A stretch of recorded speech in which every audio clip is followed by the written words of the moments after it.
What are you thinking about January 6th tomorrow? I think it should not be rewritten. I don't think it should be forgotten. But I don't think we should.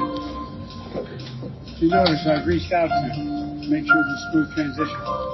We got to get back to basic, normal transfer of power. I don't think we should pretend it didn't happen. Is this transition going smoothly, would you say?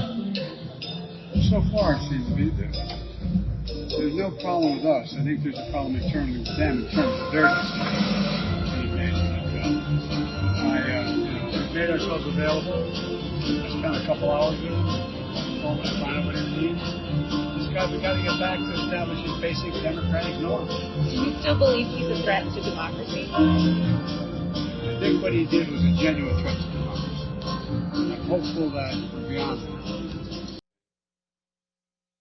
Well, surprise, surprise. It appears anything but a smooth transition of power is taking place right now. As you saw, Biden tried to blame it on the Trump team, but that may not entirely be true. Yes, President Biden welcomed President Trump to the White House shortly after his win in November, but behind the scenes, Biden and his staff are in fact making it increasingly difficult for President Trump as they turn to a law that is almost as old as Biden himself. The Biden administration is banning 625 million acres from offshore drilling under the 1953 Outer Continental Shelf Lands Act to prevent America from harnessing energy independence fully. This passive-aggressive move not only undermines President Trump's agenda as he gets back into office, but it's a direct blow to the American people. President-elect Trump said that Biden is making this transition as difficult as possible. But how does President-elect work his way around these last-minute roadblocks Biden and his team seem to be throwing? Joining us now, Reyes, former Attorney General of Utah. General Reyes, welcome back. Happy New Year, Chanel. Great to be with you.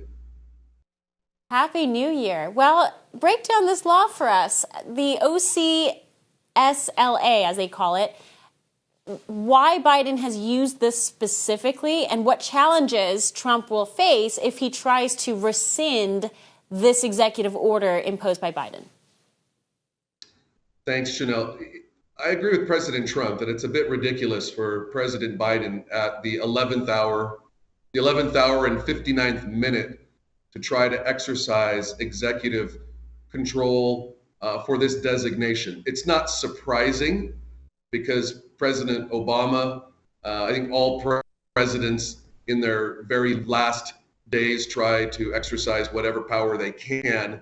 As you mentioned, I just recently left office and I filed a number of lawsuits, including against President Biden's green and ESG agenda in my last days. And so while not unpredictable, I think the best part, if you look at this law that the president is trying to invoke, the good news is that practically speaking, almost all of his designations will not actually affect most drilling that is going on currently offshore. Those projects that are already started, there's a reason why the vast areas that he's designating haven't had a lot of development, and that's because they're not as viable. And so effectively, this is a very symbolic act by President Biden. In terms of how difficult it will be for President Trump to undo this particular act, I think there will be a little bit of a challenge. Why? Because unlike laws like the Antiquities Act, where a president can designate a monument and the next president can shrink it back. For all our viewers asking where One America News is heading in the future, we would like to introduce you to OAN Live. OAN Live is the best way to stay up to date on all of the hard-hitting, straight-shooting, national and international headlines. And the best part is, OAN Live is only $4.99 per month. All the credible, honest, unbiased reporting One America News offers at a fraction of the cost of cable. Just go to OANN.com to easily sign up for OAN Live and stay informed.